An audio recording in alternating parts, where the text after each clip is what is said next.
بسم اللہ الرحمن الرحیم۔ اسلامی واقعات کے لیے اس چینل کو سبسکرائب کریں۔ حضرت عمر رضی اللہ عنہ نے اپنے کندھے سے نیند کا غبار جھاڑا اور رعایا کی خبر گیری کے لیے نکل پڑے۔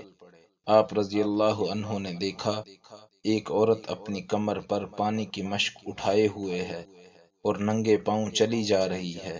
حضرت عمر رضی اللہ عنہ نے اس کے احوال دریافت کیے تو اس نے بتایا کہ وہ ایک عیال دار عورت ہے اور اس کے پاس کوئی خادمہ نہیں ہے، اس لیے وہ اپنے بچوں کو پانی پلانے کے لیے رات کے وقت خود ہی نکلی ہے اور دن کے وقت خوف کی وجہ سے اسے نکلنا پسند نہیں ہے۔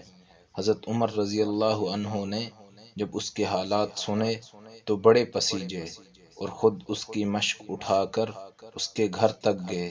پھر فرمایا کہ تم صبح کے وقت عمر رضی اللہ عنہ کے پاس آنا، وہ تمہارے لیے کسی خادمہ کا انتظام کر دیں گے۔ وہ کہنے لگی کہ میں ان تک نہیں پہنچ سکتی۔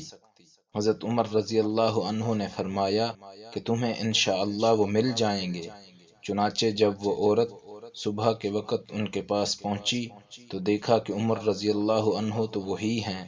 اس عورت نے حضرت عمر رضی اللہ عنہ کو پہچان لیا، پھر بھاگ گئی۔ حضرت عمر رضی اللہ عنہ نے اس کے لیے خادمہ اور نفقہ کا حکم دیا اور اس کے چلے جانے کے بعد اس کو بھیج دیا۔